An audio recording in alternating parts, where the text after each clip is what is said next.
Hello, Jim Howard here in Fort Worth, Texas. Today is May 17th, 2012. This is sort of a test. I installed Windows 8 Consumer Preview the other day, and I always worry when I do something like that, and I have in the past. I've messed things up. My computer had Windows 7 on it, and everything was working great. And but I decided to uh, install Windows 8 Consumer Preview, which you can do for free. I'll put the link underneath this. When I get time, I'll put the links. You can do it, but I was concerned. Now I didn't do format and erase and put new. I put upgrade for Windows 7, and I think you can upgrade for Windows 7 and XP, and I'm not sure what else. But I was concerned that there'd be a problem, and there wasn't. It went really smooth, really nice. I burned it to I downloaded.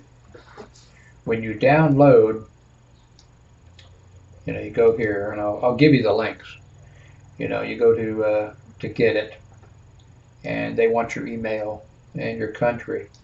And then I downloaded the 64-bit, and they have the 32-bit, in English, and then of course they have the other languages. And underneath here is a product key that you'll want to have.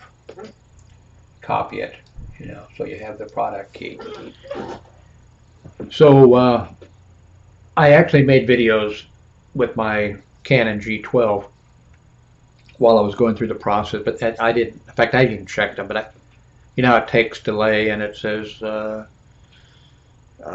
installing, and it just wasn't a good video. So, like I said, the install went really well. On this computer, which is a laptop here, I just had breakfast here.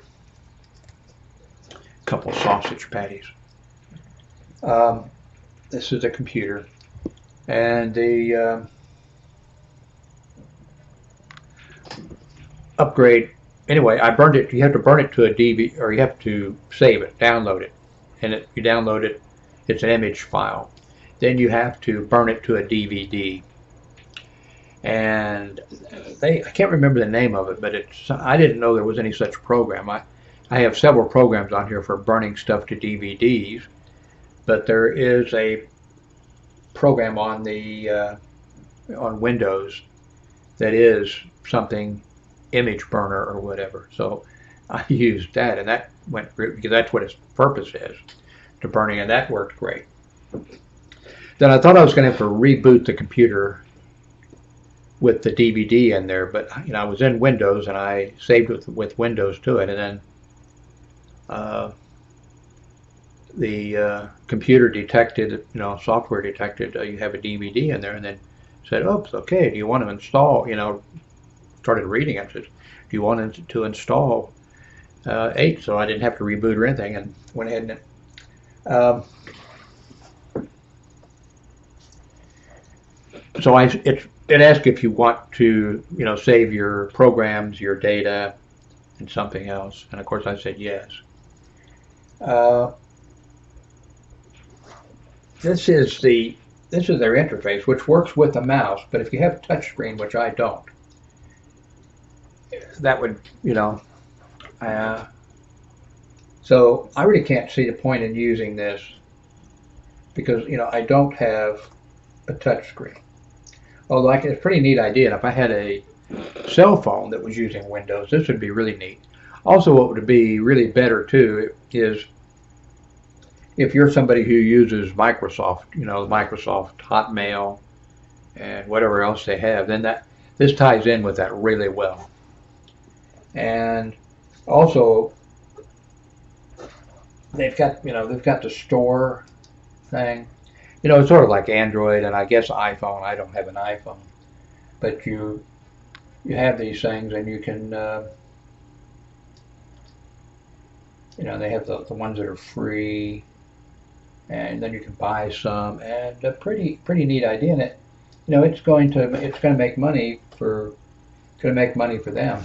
Like I said, if you're using Windows on a tablet, if you're using this software on a tablet or a cell phone or something, it'll tie in really neat. So far as I can tell, by the way, I'm hitting the, that Microsoft, you have a keyboard that you probably never use the Microsoft key. Whoops. Click on keyboard here.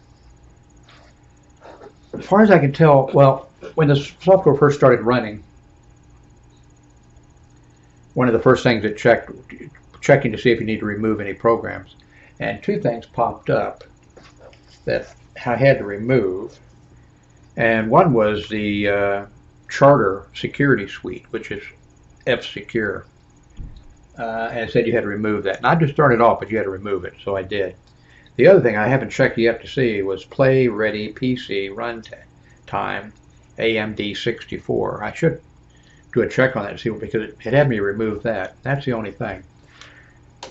So everything seems to work, and I like the way when this thing first started up, right away it popped up and it listed on the screen, it listed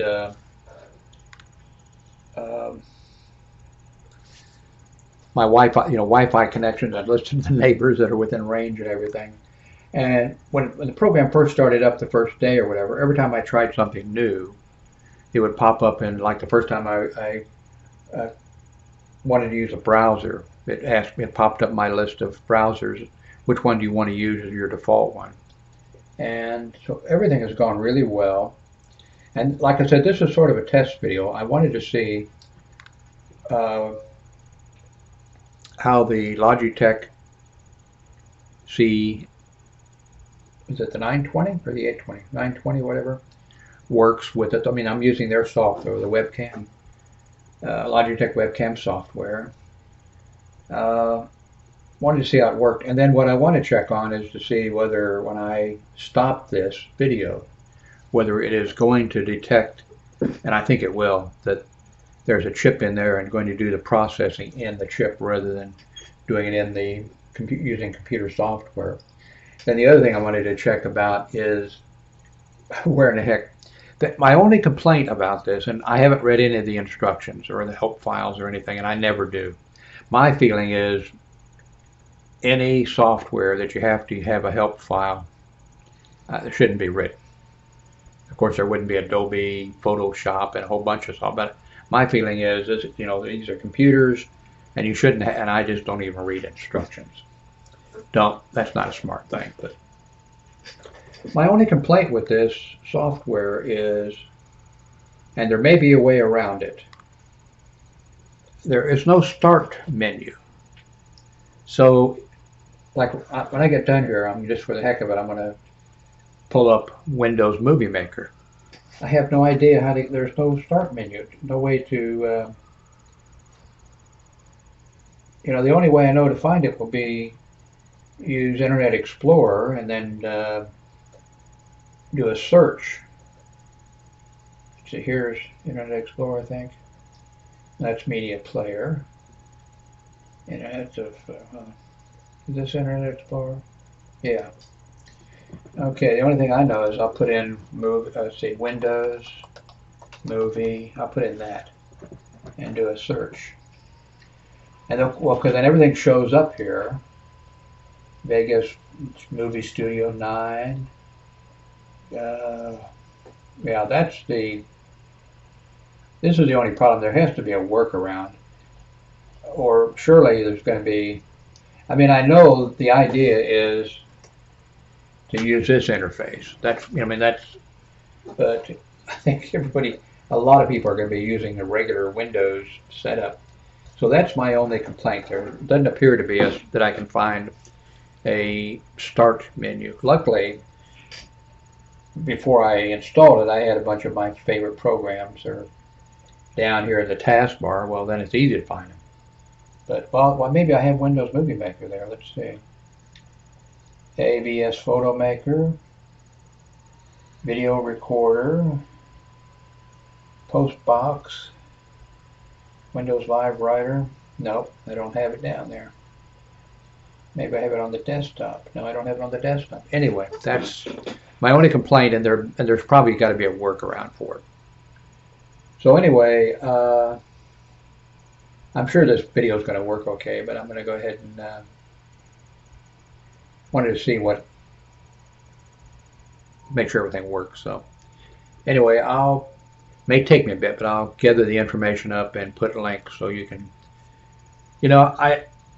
unless you have a touch screen device that you have a laptop with touch screen or something or other. If you're using Windows 7 now and it's working great for you, I would just stick with Windows 7.